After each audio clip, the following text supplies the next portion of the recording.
Kapitulo 5. Nangyari nga na samantalang siya'y sinisiksik ng karamihan na pinakikinggan ang salita ng Diyos, na siya'y nakatayo sa tabi ng dagat-dagatan ng Genesaret. At nakakita siya ng 2 daong na nasa tabi ng dagat-dagatan. Datapwat nagsilunsad sa mga yaon ang mga mamamalakaya at hinuhugasan ang kanilang mga lambat. At lumulad siya sa isa sa mga daong na kay Simon, at ipinamanhik niya dito na ilayo ng kaunti sa lupa. At siya'y naupo at nagturo sa mga karamihan buhat sa daong. At pagtigil niya ng pagsasalita, ay sinabi niya kay Simon, "Pumaroon ka sa laot at ihulog ninyo ang inyong mga lambat upang mamalakaya." At sumagot si Simon at sinabi, "Guro, sa buong magdamag ay nagsipagpagal kami at wala kaming nahuli. Datapwat sa iyong salita ay ihuhulog ko ang mga lambat." At nang magawa nila ito, ay nakahuli sila ng lubhang maraming isda at nagkampupunit ang kanilang mga lambat.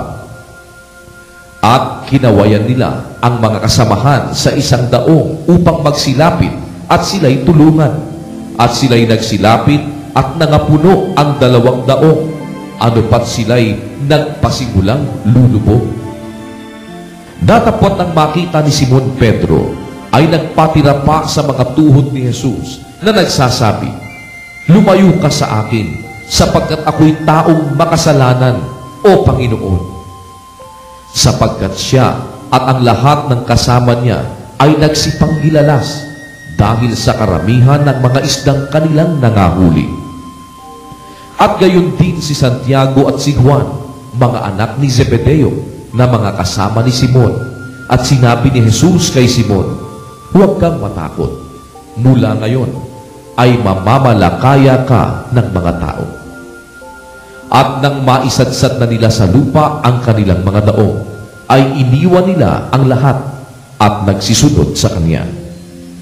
At nangyari, samantalang siya'y nasa isa sa mga bayan, narito may isang lalaki na lipos ng ketong. At nang makita niya si Jesus, ay nagpatira pa siya at namanhik sa Kanya na sinasabi, "Panginoon, kung ibig mo, ay maaaring linisin mo ako." At iniunat niya ang kanyang kamay at siya'y hinipo na sinasabi, "Ibig ko, luminis ka." At pagdakay, nilisan siya ng ketong.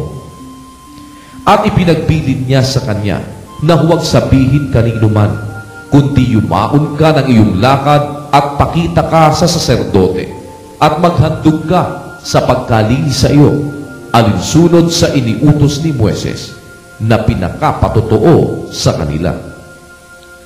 Datapwat lalo nang kumakalat ang balita tungkol sa kanya, at nangagkatipon ang lubhang maraming tao upang makinig at upang pagalingin sa kanilang mga sakit.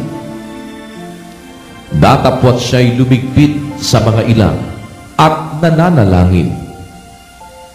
At nangyari ng isa sa mga araw na yaon na siya'y nagtuturo, at may nangakaupo doong mga Fariseo at mga guro sa kautusan na nagsipanggaling sa bawat nayo ng Galilea at Judea at Jerusalem. At ang kapangyarihan ng Panginoon ay sumasa kanya upang magpagaling.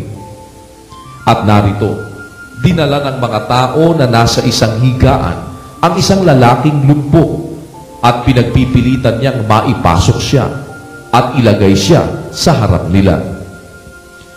At sa hindi pagkasumpong ng mapapagpasukan dahil sa karamihan, ay nagsiakyat sila sa bubungan ng bahay, at siya'y inihuhugos mula sa butas ng bubungan, pati ng kanyang higaan, sa gitna, sa harapan ni Jesus. At pagkakita sa kanilang pananampalataya, ay kanyang sinabi, "Lalaki, ipinatatawad sa iyo ang iyong mga kasalanan." At ang mga eskriba at mga Fariseo ay nangagpasimulang mga katwiranan na nagsasabi, "Sino ito na nagsasalita ng mga kapusungan? Sino ang makapagpapatawad ng mga kasalanan, kundi ang Diyos lamang? Datapwat si Jesus na nakatatanto ng kanilang mga iniisip, ay sumagot at sinabi sa kanila, "Bakit pinagbubulay-bulay ninyo sa inyong mga puso? Alin baga ang lalong magaang sabihin? Ipinatatawad sa iyo ang iyong mga kasalanan? O sabihin, magtindig ka at lumakad ka?" Datapwat upang maalaman ninyo na ang anak ng tao ay may kapamahalaan sa lupa na magpatawad ng mga kasalanan. Sinabi niya sa lumpo, "Sa iyo ko sinasabi, magtindig ka at buhatin mo ang iyong higaan at umuwi ka sa bahay mo." At pagdakay, nagtindig siya sa harap nila at binuhat ang kanyang hinigan at napasa kanyang bahay na niluluwalhati ang Diyos. At nagsipanggilalas ang lahat at niluwalhati nila ang Diyos at nangapuspos sila ng takot na nagsasabi, "Nakakita kami ngayon ng mga bagay na katakataka."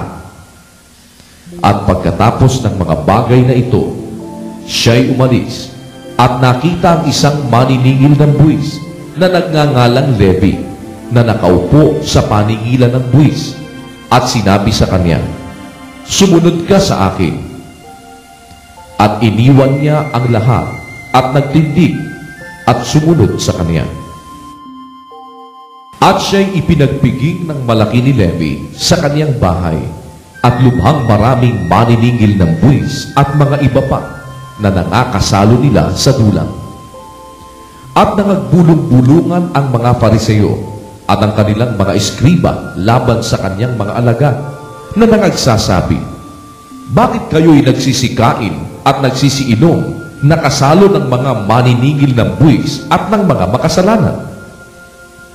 At pagsagot ni Jesus ay sinabi sa kanila, "Ang mga walang sakit ay hindi nangangailangan ng manggagamot, kundi ang mga may sakit.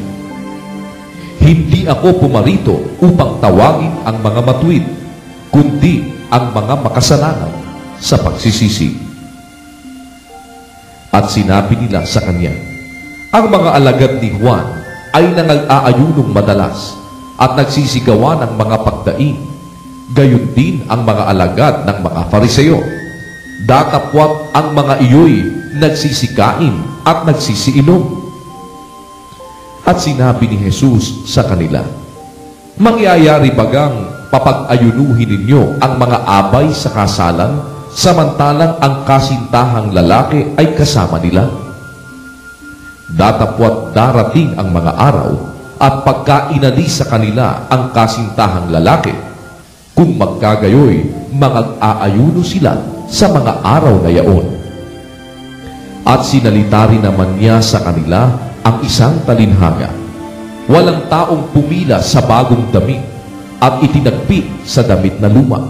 Sa ibang paraay sisirain ang bago, at sa luma naman ay hindi bagay ang tagping mula sa bago.